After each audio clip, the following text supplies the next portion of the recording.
ఒక్కసారి ఊహించండి, భారతదేశం తన స్వతంత్రం కోసం పోరాడి ఉండకపోతే ఏం జరిగి ఉండేది? మనకు సైన్యం లేకుంటే మన భూమిని, మన ప్రజలను, మన భవిష్యత్తును ఎవరు రక్షించేవారు? అసలు స్వతంత్రానికి సైన్యానికి ఉన్న సంబంధం ఏంటి? మన భారత సైన్యం ఎలా జన్మించింది? ఒక వలస సైన్యం ఎలా ప్రపంచంలోనే అత్యంత శక్తివంతమైన మిలిటరీగా మారింది? ఈ కథను మనందరం తెలుసుకోవాలి. ఎందుకంటే ఇది కేవలం సైన్యపు కథ కాదు, ఇది మన గౌరవానికి సంబంధించిన కథ, ఇది మన స్వతంత్రానికి సంబంధించిన కథ, అలాగే ఇది మన భారతదేశ శక్తిని ప్రపంచానికి చాటిన కథ.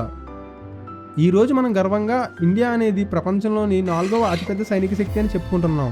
కానీ ఈ శక్తి ఒక్క రోజులో వచ్చినది కాదు. ఇది దశాబ్దాల పోరాటం, అలాగే లక్షల మంది అమరవీరుల త్యాగాల వల్ల వచ్చింది. Let's begin this extraordinary journey from A colonial army to a global super power. Chapter 1, pre independence military history. Indian army యొక్క కథ మనకు ఫ్రీడమ్ వచ్చిన తర్వాత మొదలైంది కాదు, బ్రిటిష్ కొలోనియల్ రూల్ సమయంలోనే ప్రారంభమైంది. భారతదేశానికి తన సొంత సైన్యం ఏర్పడక ముందు నుండే దాని యొక్క సైనికులు బ్రిటిష్ దళాల్లో భాగంగా ఉండేవారు. వారు విదేశీ భూముల్లో వారి సొంత జెండా కోసం కాకుండా బ్రిటిష్ జెండా కోసం యుద్ధాలు చేశారు. వీరంతా తమ ఇళ్లను, కుటుంబాలను వదిలి వెళ్ళినవారు. వీరు వెళ్ళింది కీర్తి కోసమా అంటే కాదు. విధి వారిని వారి దేశానికి అలాగే వారి కుటుంబాలకు దూరం చేసింది. వారు ఎప్పుడూ కోరుకొని యుద్ధాలను చేశారు. వారు ఎప్పుడూ చూడని భూముల్లో పోరాడారు. అలాగే వారికి ఎలాంటి శత్రుత్వం లేని శత్రువులతో కూడా పోరాటం చేశారు. అందులో చాలామంది తిరిగి తమ ఇళ్లకు రానేలేదు. World war 1 unseen sacrifices.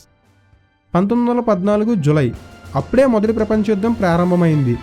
British వారు తాము ఆక్రమించిన దేశాల నుండి మద్దతును కోరారు. వాటిల్లో భారతదేశం ఒకటి. బ్రిటిష్ ప్రభుత్వం తరపున పోరాడటానికి భారతదేశం నుండి 1 కాదు 2 కాదు, సుమారు 15 లక్షల మంది పైగా భారత సైనికులు యూరోప్, ఆఫ్రికా అలాగే మిడిల్ ఈస్ట్ అంతటా యుద్ధభూమికి వెళ్ళి బ్రిటిష్ తరపున పోరాడారు. వీరు సైనికులు కాదు, వీరికి ఇంతకు ముందు ఎప్పుడూ ఆయుధాలను పట్టుకున్న అనుభవం కూడా లేదు. అయినా కూడా వారు ముందు వరుసలో నిలబడి మరీ ఫ్రెంచ్ వారితో యుద్ధంలో పోరాడారు. గడ్డ కట్టించే చలిలో తాము తోటి మిత్రుల ఆర్తనాదాలు వింటూ యుద్ధాల్లో పోరాడారు. వారు ప్రజెంట్ మనం ఇరాన్గా పిలిచే మెసొపటోమియా యొక్క ఎడారి ప్రాంతాల్లో పోరాడారు. అక్కడ ఎడారుల్లో వారు ఒక పక్క శత్రువులతోనూ మరొక పక్క ఆ వేడి వాతావరణంతో పోరాటం చేశారు. అక్కడ ఆ ఎడారి ఇసుకతో కాదు, యుద్ధ అనుభవం లేని మన దేశ ప్రజల రక్తంతో ఎర్రగా మారింది. వారు యుద్ధంలో విజయం అయితే సాధించారు, కానీ ఆ యుద్ధం కోసం వారు చెల్లించిన మూల్యం ఏంటో తెలుసా? అఫీషియల్ లెక్కల ప్రకారం 74,187 మంది భారత సైనికులు తిరిగి మళ్ళీ తమ ఇళ్లకు చేరలేదు. సుమారు 67,000 మంది పైగా భారత సైనికులు గాయపడ్డారు. 10,000 మంది పైగా ఆచూకీ తెలియలేదు. వారి కుటుంబాలకు మిగిలింది కేవలం పథకాలు మాత్రమే, ప్రాణాలకు బదులు పథకాలు. World war 2, the largest volunteer army in history. 1939 సెప్టెంబర్లో యుద్ధం మళ్ళీ వచ్చింది. ఈసారి భారతదేశం ప్రపంచ చరిత్రలోనే అతిపెద్ద వాలంటీర్ ఫోర్సెస్ని బ్రిటిష్ ప్రభుత్వానికి అందించింది. ఈసారి 25 లక్షలకు పైగా సైనికులు బ్రిటిష్ ప్రభుత్వం తరపున యుద్ధంలో పాల్గొన్నారు. వారు ఇటలీ యొక్క సముద్రపు తీరాలలో, బర్మా యొక్క అడవులలో పోరాడారు.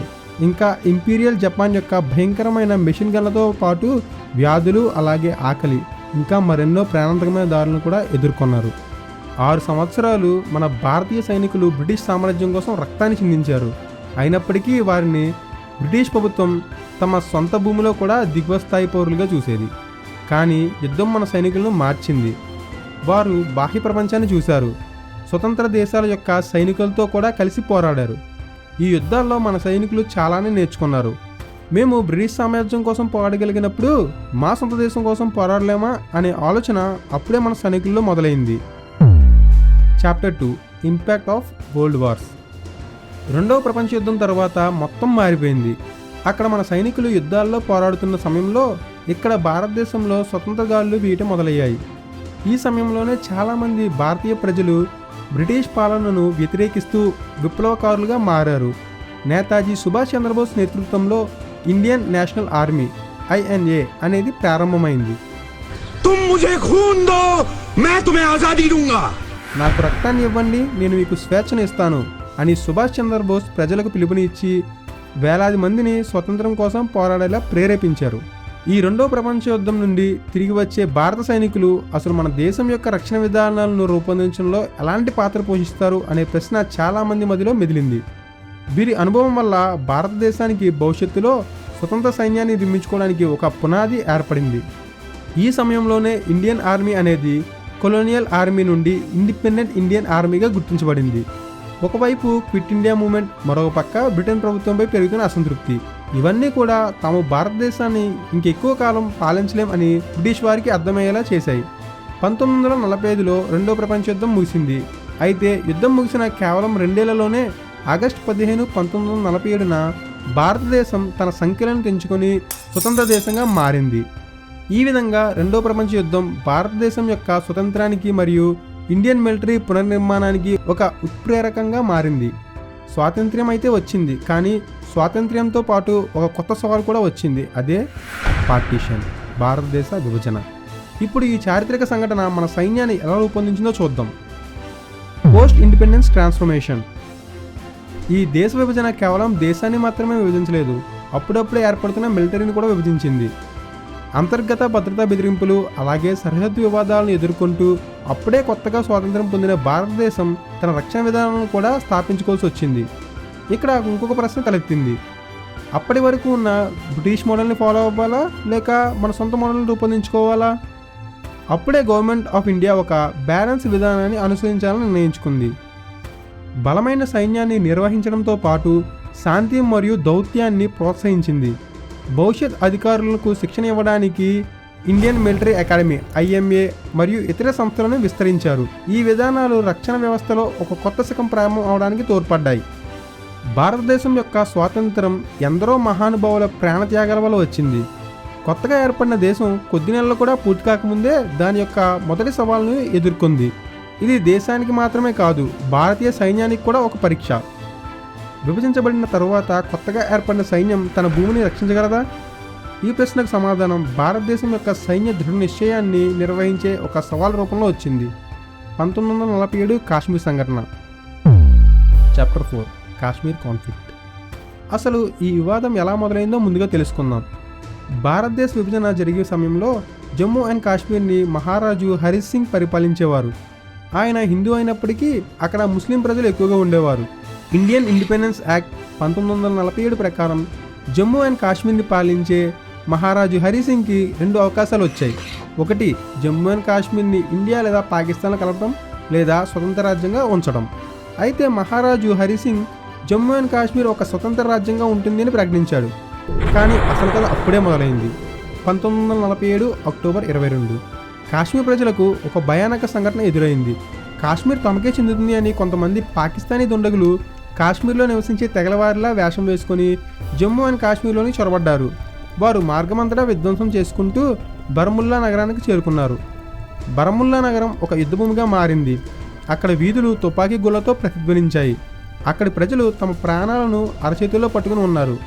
అయితే ఈ దాడిని ఎదుర్కోవడానికి మహారాజు హరిసింగ్ భారత్ను ఆశ్రయించాడు. ఆ సమయంలో ఇండియా యొక్క మొట్టమొదటి governor general lord mount baton India తన దళాలను తమకు సహాయంగా పంపుతుందని, కానీ దానికి బదులుగా జమ్మూ అండ్ కాశ్మీర్ని ఇండియాలో కలపాలంటూ మహారాజు హరిసింగ్తో ఒక ఒప్పందాన్ని కుదుర్చుకున్నారు. అప్పుడే కొత్తగా ఏర్పడుతున్న భారత సైన్యం వెంటనే రంగంలోకి దిగింది. వారి దగ్గర ఉన్న లిమిటెడ్ రిసోర్సెస్ని ఉపయోగించుకొని ఎలా అయినా ఆ దాడిని ఎదుర్కోవాలని దృఢ సంకల్పంతో భారతీయ సైన్యం అత్యంత సాహసంతో సైనికులను శ్రీనగర్కు ఎయిర్లిఫ్ట్ ద్వారా తరలించింది. అక్కడ లోయలను సురక్షితం చేయడానికి వారు సమయంతో పోరాడారు. అక్టోబర్ 26, 1947న ఆ దుండగులను మన సైన్యం మట్టుబెట్టింది. అదే రోజు మహారాజు హరిసింగ్ జమ్మూ అండ్ కాశ్మీర్ని ఇండియాలో విలీనం చేస్తున్నట్టు ప్రకటించాడు. కానీ పాకిస్తాన్ ఈ చర్యని ఇండియా చేసిన ఒక కుట్రగా చిత్రీకరించింది. ఇప్పటికీ ఆ వివాదం కొనసాగుతూనే ఉంది. 1949 జనవరి 1న యునైటెడ్ నేషన్ మధ్యవర్తిత్వంలో సీజ్ ఫైర్ను ఏర్పాటు చేస్తూ ఒక సీజ్ ఫైర్ లైన్ని ఏర్పాటు చేయడం జరిగింది. దీన్ని మనం ఈరోజు లైన్ ఆఫ్ కంట్రోల్ అని పిలుచుకుంటున్నాం. ఈ సంఘటనతో భారతదేశం తన సార్వభౌమత్వాన్ని రక్షించడానికి ఎంతటి దూరమైనా వెళ్తుంది అని ప్రపంచానికి నిరూపించింది. స్వాతంత్ర్య భారతదేశం తనకి ఎదురైన మొదటి సవాల్ను విజయవంతంగా ఎదుర్కొంది. కానీ ఈ సంఘటన మనకు ఏం నేర్పించింది? దేశాన్ని రక్షించడానికి కేవలం బలమైన సైన్యం ఉంటే సరిపోతుందా? రాబోయే కాలంలో భారతదేశం బలంగా నిలబడాలంటే దానికి ఒక నిర్మాణాత్మక రక్షణ వ్యవస్థ అవసరమని తెలుసుకుంది. అందువల్ల దేశం ఒక శక్తివంతమైన సంఘటిత సైన్య దళానికి పునాదులు వేయడం ప్రారంభించింది. Chapter 5 early military strategies and planning. కాశ్మీర్లో జరిగిన అనుభవం వల్ల కేవలం బలమైన సైన్యం ఒక్కడే సరిపోదు, బలమైన సైన్యంతో పాటు వ్యూహాలు ప్రణాళికలు కూడా చాలా అవసరమని భారతదేశం తెలుసుకుంది. అప్పటి నుండి గవర్నమెంట్ ఆఫ్ ఇండియా ఇంటెలిజెన్స్ని గ్యాదర్ చేయడం, స్ట్రాటజిక్ డిఫెన్స్ ప్లానింగ్ అలాగే స్పెషల్ ఫోర్సెస్ని తయారు చేయడంపై దృష్టి పెట్టింది. ఇలా దృష్టి పెట్టి ఒక స్ట్రక్చర్డ్ చైన్ ఆఫ్ కమాండ్ని తయారు చేసింది. దాని ప్రతిఫలమే army, navy and air force. ఇవన్నీ కూడా కోఆర్డినేషన్తో పనిచేసేలా ఒక కమ్యూనికేషన్ వ్యవస్థను బలోపేతం చేసింది. Army, navy and air force బాగానే ఉంది. మరి యుద్ధం చేయాలంటే సైన్యం, వ్యూహాలు, ప్రణాళికలు ఇవి ఉంటే సరిపోతాయా? ఒక బలమైన రక్షణ వ్యవస్థను ఏర్పాటు చేయడానికి ఆయుధాలు, సాంకేతిక మరియు మౌలిక సదుపాయాలు కూడా అవసరం. మరి రక్షణ పరికరాల కోసం ఏం చేయాలి? ఇతర దేశాలపై ఆధారపడాలా? ఒకవేళ ఆధారపడితే అది మన రక్షణ వ్యవస్థకి ఎంతవరకు మంచిది? ఇవన్నీ ఆలోచించి మన భారత ప్రభుత్వం కొన్ని కీలక నిర్ణయాలు తీసుకుంది. అవి ఏంటి? Chapter 6 rise of indigenous defence production. ఆయుధాల కోసం ఇతర దేశాలపై ఆధారపడటం అనేది మన దేశ రక్షణకు అస్సలు మంచిది కాదని అప్పటి భారత ప్రభుత్వం భావించింది. స్వదేశీ రక్షణ వ్యవస్థపై దృష్టి సారించింది. దీనికోసం భారత ప్రభుత్వం DRDO, defence research and development organisation, అలాగే హిందుస్థాన్ ఏరోనాటిక్స్ లిమిటెడ్ HALలను స్థాపించింది.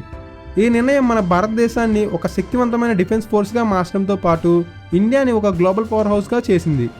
దశాబ్దాల ప్రణాళిక, వ్యూహాత్మక అభివృద్ధి మరియు సాంకేతిక పురోగతి భారతదేశం యొక్క సైన్యాన్ని ప్రపంచంలోనే అత్యంత శక్తివంతమైన దళాలలో ఒకటిగా మార్చాయి. ఈనాడు భారతదేశం కేవలం తన సరిహద్దులను మాత్రమే రక్షించడం కాదు, ఇది ప్రపంచ రక్షణ మరియు శాంతి పాలనలో కీలక పాత్ర పోషిస్తుంది. కానీ ఈనాడు మన సైన్యం ఖచ్చితంగా ఎక్కడ నిలబడి ఉంది? Chapter 7 where India stands today. ఈనాడు భారతదేశం తన దగ్గర ఉన్న లేటెస్ట్ టెక్నాలజీస్, న్యూక్లియర్ వెపన్స్ అలాగే స్ట్రాంగ్ డిఫెన్స్లతో ప్రపంచంలోనే టాప్ 5 మిలిటరీ పవర్స్లో ఒకటిగా నిలిచింది.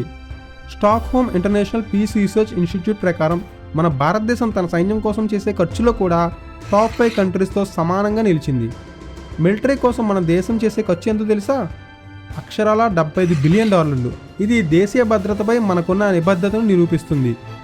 2025 లెక్కల ప్రకారం మన భారత సైన్యంలో మొత్తం 12,37,000 మంది యాక్టివ్ ట్రూప్స్ ఉండగా 9,60,000 మంది రిజర్వ్ ట్రూప్స్ ఉన్నారు. మీకు ఇంకొక ఆసక్తికరమైన విషయం చెప్పాలి అంటే ఇతర దేశాలకు చెందిన సైనికులకు కూడా మన భారతదేశ యొక్క మిలిటరీలో శిక్షణ ఇస్తున్నారు. మిగతా దేశాల సైనిక దళాల నైపుణ్యాన్ని మెరుగుపరచడం ద్వారా దేశాల మధ్య బలమైన బంధాలు ఏర్పడతాయి. దీనివల్ల అంతర్జాతీయ సంబంధాలు మెరుగుపడతాయి. భారతదేశం అనేది మన దేశ రక్షణలోనే కాకుండా global peace keeping missions, space defence programmes అలాగే సైబర్ వార్ఫేర్ టెక్నాలజీస్లో కూడా ముఖ్య పాత్ర వహిస్తూ మన దేశం యొక్క పాత్రను ప్రపంచ భద్రతా వ్యవహారాల్లో కూడా తనకున్న ప్రాముఖ్యతను చాటుతుంది. Final chapter what's next. ఒక వలస సైన్యం నుండి గ్లోబల్ పవర్ హౌస్గా భారతదేశం యొక్క సైనిక ప్రయాణం అసాధారణమైనది. కానీ కథ ఎక్కడే ముగిసిపోలేదు. ప్రపంచం cyber warfare, artificial intelligence, space defence వైపు వేగంగా మారుతుంది. మరి భారత సైన్యం ఈ కొత్త సవాళ్ళను ఎలా ఎదుర్కొంటుంది? మన భవిష్యత్తు రక్షణ దళాలు ఎటువంటి మార్పులు చూడబోతున్నాయి? మరి అత్యంత ముఖ్యంగా ఆర్మీ, నేవీ, ఎయిర్ ఫోర్స్లు ఎందుకు అంత ప్రత్యేకమైనవి? ఈ ప్రశ్నలన్నిటికీ సమాధానం మన నెక్స్ట్ ఎపిసోడ్ అయిన ద పవర్ ట్రయోలో భారతదేశాన్ని కాపాడే ఈ 3 స్తంభాల గురించి అద్భుతమైన విషయాలు తెలుసుకుందాం. మరి ఆ వీడియోని మీరు అస్సలు మిస్ కాకూడదు అనుకుంటే ఇప్పుడే ఛానల్ని సబ్స్క్రైబ్ చేయండి. అలాగే పక్కన్న బెల్ ఐకాన్ని క్లిక్ చేయడం మాత్రం మర్చిపోకండి. అలాగే మీ అభిప్రాయాన్ని కింద కామెంట్ రూపంలో మాకు తెలియజేయండి. మీ సపోర్ట్ నాకు మరిన్ని కొత్త విషయాలను మీ వరకు తీసుకురావడానికి సహాయం చేస్తుంది. జై జవాన్, జై కిసాన్, జై హింద్, జై భారత్.